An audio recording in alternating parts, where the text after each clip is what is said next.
అందరికీ నమస్తే అండి.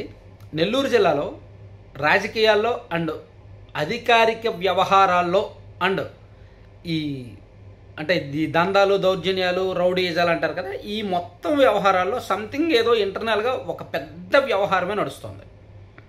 కొంత సినిమాటిక్ క్రైమ్ తరహా, ఓటీటీ తరహా కథ కూడా ఏదో ఇంటర్నల్గా నడుస్తుంది.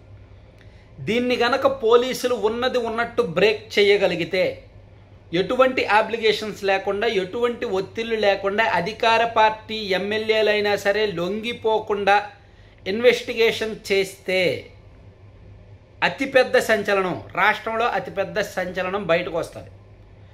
ఎందుకంటే ఒక అధికార పార్టీ ఎమ్మెల్యే మీద హత్యాయత్నం చేయడం, హత్యకు కుట్ర పనడం, అది ఒక వీడియో లీక్ అవ్వడం, ఆ సమాచారం ముందుగానే పోలీసులకు తెలిసినప్పటికీ పోలీసులు స్పందించకపోవడం,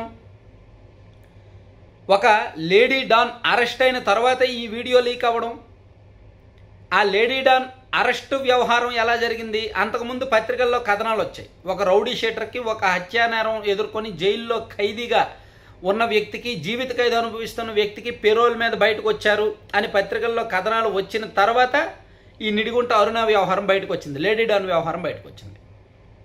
లేడీ డాన్ వ్యవహారంతో పాటు అధికార పార్టీకి చెందిన ఎమ్మెల్యేలే ఇద్దరు ఆ పెరోల్ కోసం లెటర్లు ఇచ్చినట్టు బయటకు వచ్చింది. కానీ ఆ ఎమ్మెల్యేలు లెటర్లు ఇచ్చినా సరే పెరోల్ బయటకు రాలేదు, పెరోల్ ద్వారా అతను బయటకు రాలేదు. ఆ ఎమ్మెల్యేల లెటర్లకు సంబంధం లేకుండా 15 రోజుల తర్వాత శ్రీకాంత్కి పెరోల్ మీద బయటకు వచ్చాడు. ఇవన్నీ కూడా అనుమానాలు రేకెత్తించడం లేదా? ఇవన్నీ కూడా ఇంటర్నల్గా ఏదో ఒక పెద్ద ట్రాజడీ ఉంది, ఒక పెద్ద క్రైమ్ కథ నడుస్తోంది అనిపించడం లేదా? ఈ సీక్వెన్స్ అన్నీ మీరు చూడండి, గత నెల రోజుల నుంచి జరుగుతున్న సీక్వెన్స్ అంతా చూడండి, ఖచ్చితంగా ఇంటర్నల్గా ఒక పెద్ద వ్యవహారం నడుస్తోంది. దీనికి కారణం ఏంటంటే, కొన్ని లీకులు ఇస్తాను, ఎవరికి వాళ్ళు ఆలోచించుకోవచ్చు. కాస్త కామన్ సెన్స్ ఉంటే, ఇటువంటి వ్యవహారాల మీద కాస్త ఐడియాలజీ ఉంటే, కొన్ని లింక్స్ ద్వారా, ఈ జరుగుతున్న సీక్వెన్స్ ద్వారా మనం అధికార పార్టీలో ప్రస్తుతం ఉన్న కొంతమంది ఎమ్మెల్యేల చుట్టూనే కథ నడుస్తుంది.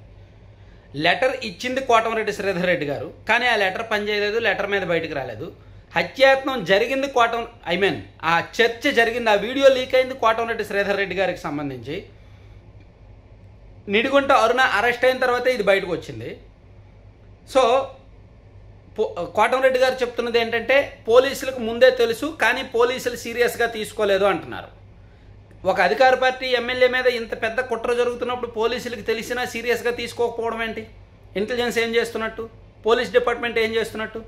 కొంతమంది రౌడీ షీటర్లు ఒక రూమ్లో మీటింగ్ పెట్టుకొని మద్యం సేవిస్తూ ఒక ఎమ్మెల్యేని లేపేస్తే డబ్బు అనేంతగా ఆలోచించారు అంటే, దాన్ని పోలీసులకు వెళ్ళినా ఎందుకు సీరియస్గా తీసుకోలేదు? పోనీ కోటమిరెడ్డి గారికైనా సరే వీడియో లీక్ అయిన తర్వాత ఎందుకు కోటమిరెడ్డి గారు రెస్పాండ్ అయ్యారు? ముందుగానే ఆయనకు తెలుసా తెలీదా? సో ఇక్కడ అంటే పెరోల్కి లెటర్ ఇచ్చినప్పటి నుంచి కోటమిరెడ్డి గారి మీద అన్ని కళ్ళు పనిచేస్తున్నాయి, నిఘా కళ్ళన్నీ ఆయన చుట్టూనే ఉన్నాయి. ఇప్పుడు తాజాగా ఈ వీడియో కూడా అతని మీదే వచ్చింది. అతనంటే గిట్టని వాళ్ళు, అతని రాజకీయ ప్రత్యర్థులు కొంతమంది ఇదంతా కూడా డ్రామా, సింపతి కోసం క్రియేట్ చేసుకున్నారు, ఏమీ లేదు, ఆయనకి అంత శత్రువులు ఎవరు లేరు అని కొంతమంది అంటున్నారు. లేదు, అతనికి రాజకీయంగా అతను వైసీపీని ఢీకొని వచ్చారు కాబట్టి, జిల్లాలో టీడీపీకి ప్రస్తుతానికి స్ట్రాంగ్గా నిలబడ్డారు కాబట్టి అతన్ని అంతమొందించడానికి కుట్ర జరిగినా జరగవచ్చు అని కొంతమంది అతని సింపథైజర్స్ అంటున్నారు. సో ఇక్కడ ఎవరి వాదన, ఎవరి వెర్షన్ ఎలా ఉన్నా సరే అనుమానాలు మాత్రం నిజం. ఇందులో పోలీసులు తేల్చాల్సిన అంశాలు చాలా ఉన్నాయి. అసలు నిడిగుంట అరుణ అరెస్ట్ అయ్యి 1 రోజులు దాటింది. ఆమెను రిమాండ్ ఖైదీగా ఉన్నారు. ఆమె ప్రస్తుతానికి పోలీస్ కస్టడీలో కూడా ఉన్నారు, విచారణ ఎదుర్కొంటున్నారు. ఆమె మొబైల్ ఫోన్స్లో చాలా సంచలనమైన ఆడియోలు, వీడియోలు, చాట్ రికార్డ్స్, అనేక కాల్ రికార్డ్స్ ఉన్నాయి అంటున్నారు. సో ఆమె ఆ సెల్ ఫోన్స్ ఓపెన్ చేయడానికి, మొత్తం స్వాధీనం చేసుకోవడానికి, దాని మీద విచారణ జరపడానికి పోలీసులు పిటిషన్ వేశారు. సో ఇవన్నీ కూడా ఎందుకు బయటకు రావట్లా? అసలు నిడిగుంట అరుణ విచారణ వ్యవహారాలు ఎందుకు బయటకు రావట్లా? ఇప్పుడు లిక్కర్ స్కామ్ దర్యాప్తు చేశారు, ఏ రోజుకు ఆ రోజు అప్డేట్స్ బయటకు వచ్చాయి కదా. కాదంబరి జత్వానీ కేసు దర్యాప్తు చేస్తున్నప్పుడు ఆ కేసులో కూడా ఏ రోజుకు ఆ రోజు లీక్స్ బయటకు వచ్చాయి, అప్డేట్స్ బయటకు వచ్చాయి. కానీ అరుణాకి సంబంధించిన వ్యవహారాల్లో గత 4 రోజుల నుంచి విచారణలో గోప్యం ఉంది, సైడ్ ట్రాక్ పట్టింది. అసలు ఏం జరుగుతుంది ఇంటర్నల్గా అనేది బయటకు రానివ్వట్లా. అసలు ఆమె ఫోన్లో ఏముంది, ఎవరెవరు వ్యవహారాలు ఉన్నాయని బయటికి రావట్లా. ఎందుకంటే నేను గతంలో కూడా చెప్పాను, పెద్దలందరూ ఒకటైపోతారు. తెగే వరకు ఎవరు లాగరు. ఎందుకంటే ఇక్కడ వైసీపీయా టీడీపీయా అనేది సమస్య కాదు. కొంతమంది ఐపీఎస్లు అంటే 2 పార్టీల్లో ఉమ్మడిగా ఉన్న కొంతమంది ప్రజాప్రతినిధులు వాళ్ళు బుక్ అయిపోతారు. సో వాళ్ళ వరకు వచ్చింది అంటే వాళ్ళు ఎంతవరకైనా వెళ్తారు, మ్యాక్సిమం ఆపడానికి చూస్తారు. ఆల్రెడీ నిడిగుంట అరుణను అరెస్ట్ చేసిన వెంటనే ఆ నెక్స్ట్ డేనే ఒక 2 ఐపీఎస్ అధికారులు ఇంటర్నల్గా అలర్ట్ అయ్యారు. విచారణ ముందుకు వెళ్లకుండా అడ్డుకుంటున్నారని మనం వీడియో చేసాం. దానికి ఇప్పుడు కొంతమంది ప్రజాప్రతినిధులు కూడా కలిసి విచారణలో అడ్డుకుంటున్నారు అనేది దాదాపుగా వాస్తవం అన్నమాట. Thank you.